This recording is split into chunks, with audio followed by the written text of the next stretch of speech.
usapang kiligan naman tayo. You first worked together in the weekly series Growing Up no, in 2011. Ano ang first impressions ninyo sa isa't isa? Ikaw, Daniel, una mo siyang nakita. Ano na? Meron bang like at first sight?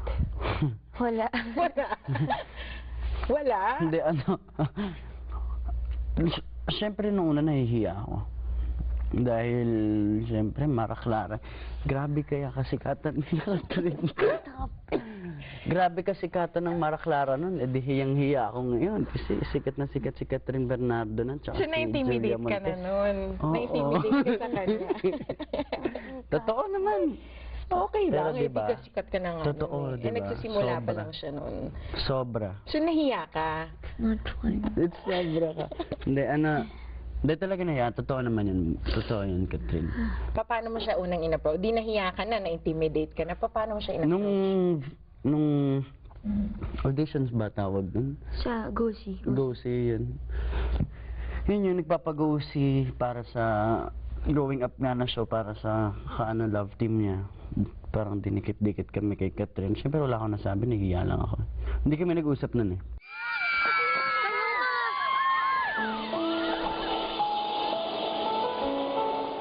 Tsaka kahit nung workshop na hindi pa rin kami nag-usap. Okay. Mag-isa lang ako dun sa corner. No, sinasali ka namin sa Pinoy. Pinoy gaming. Yeah. So, sinasali mo siya sa usapin pero hindi siya nakikijoin? Minsan. Kasi hindi rin ako, nahihiya din ako. Siyempre, babae ka, hindi ka naman, halika dito. Isipin pa niya, sobrang feeling close ko naman. Ako kasi, hindi ako naman lalapit, or hindi ako nakipag-usap pag di mo kinusap, kasi nahihiya din ako sa kanya. So, anong first impression mo sa kanya? Baka crush Hindi niya naman, ako nun. baka No. Nahiya siya sa akin. No! crush mo ba siya nun? Hindi. Hindi po. Why? Tingin mo suplado siya. No? Yes. Kasi suplado talaga siya. Sinasabi mo niya siya, pero suplado siya. Hindi, nahihiya lang talaga. Wala, may suplado. Sino ba talaga? Suplado siya sa akin. Tapos, nahihiya din ako sa kanya. Nahihiya din siya. So, nagkakahayaan kami. So, paano kayo nagkapalagayan ng loob? Gusto mo kwento ko kung paano? Sige No, nga. Sige no, nga. Nung nag-start mag-taping ng Growing Up, doon na parang unti-unti na nabibreak yung ice. Kasi parang siya, hindi na rin siya na yung first move Nagme-make na. ng moves. Yeah. May moves ka na. So, ano mga moves mo? Paano mo siya in-approach? As a friend din parang siya yung nag-initiate. Makaiba yun. So, paano mo nga siya in-approach as a friend? I mean, ano yung mga strategy? Wala, normal Kasi lang. iba, di ba, nagdadala ng pagkain sa set, iba nagjo-joke, Gusto iba ko nakikiclose sa, Gusto paano ko mo sana ginawa yun? magdala. Ba't di ka nga Kaso wala akong pandadala eh. Wala pa akong pera. So, nagjo-joke na lang ako. Pag wala kang pera, magbiro ka na lang. Natawa ka naman sa mga jokes niya. Oo, komedyante. Hindi. Yeah. Natawa ka. Kasi sila ni Neil Coleta, pag sila, nun makulit sila, sobrang babo ko na tao. So, natatawa ka sa kanila. Oh, nandiyan na the getting to know stage na, di ba? You know, people are really wondering what the real score is between you guys. Ano nga ba ang real score? Tanungin natin si Tita Min. Tita Min! May special guest po tayo. Si Miss Min When Bernard. people ask you that, do you guys get, yan na naman? Or, I mean, is it something that you guys eventually really want to talk about? Ano nga Next ba? time. Pagbalik. Pagbalik. Hindi, ano. Like, gaano ka-importante ang isa't isa para sa inyo? Gano'n ka-importante, Catherine. Sobrang importante ka, di ba? VIP. VIP ba kayo sa isa't isa? Joke lang. Super? Basta super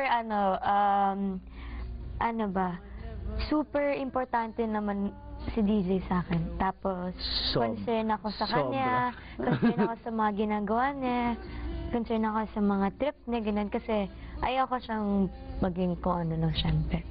Maging ano? Maging loko-loko. And yeah. So you Okay really na, sige. genuinely want him to be the best person that he can be? No, ayoko siyang ibahin. Gusto ko siya pa rin yan. Pero, andun lang ako para i-guide siya. And si Mama. Ganun din si Tito Carlo sa akin. So there's hindi lang kayo ang close, pati yung families nyo. Naging parte na rin ng buhay ng isa't isa. So gaano ka-importante si Catherine para sa'yo?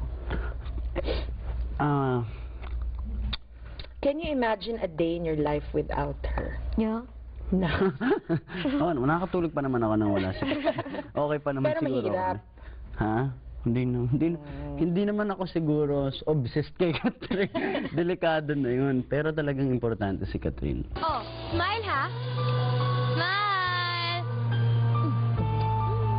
Talagang ginagabayan ko talaga itong batan to eh. Baby pa kasi to eh.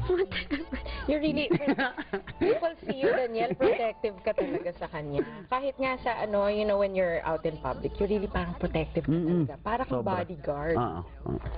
How do you feel when you see people like go crazy around her, Ay, hindi try ako. to grab her? Pag babae, okay no? Pero pag lalaki nung gumagana, hindi okay yun. May instances na bang ganon? Wala. Na parang meron kang gusto Lagi lang may nangyayaring mga ganun pag wala ako eh. Pag andun ako, mababait yung mga tao. May mga nangyayari pag wala ako. Sabihin mo yung totoo. Kaya dapat nandyan sa parate. Ako din, pag wala ako, may mga nangyayari sa akin. Diba? Oh, so talagang dapat talaga kayo magkasama. Please stop. You stop. Oh. Okay. Right, Tito? So when people ask you, No, hindi. how would you describe your relationship? Kanina pa. Pag tinatanong kayo, ano ba kayo? Ano ba? Tropa pips. What do you say? Repa. Rep. What do you say? Anong sinasabi mo? Ano ba? Hindi naman nila tinatanong eh. O, di tinatanong ko na ngayon. Tinatanong ko na ngayon, ano ba, for your fans, for your legion of fans, who are wondering and going crazy trying to figure out what's happening between you guys. Ano ba? Ay, ikaw dapat lalaki pala. O, ikaw lala, ano ba, Daniel? Ganun po. What can you say na lang to your fans when your fans are wondering? Ano kaya sila? Ano masasabi mo na lang? Abangan ang susunod na kabanata. Tama. Hindi, ano lang, abangan. Yun lang, abangan at abangan. Ano yun? Pero what they see is what they get. Kasi I mean, you genuinely kahit, you know, off screen, talagang you can sense the sweetness between you guys. There's more Kathniel when Balitang America returns. Basta importante, we care about each other and they enjoy the music. Uy, may aaminin na nga ba? What's the real score between Catherine and Daniel? Abang.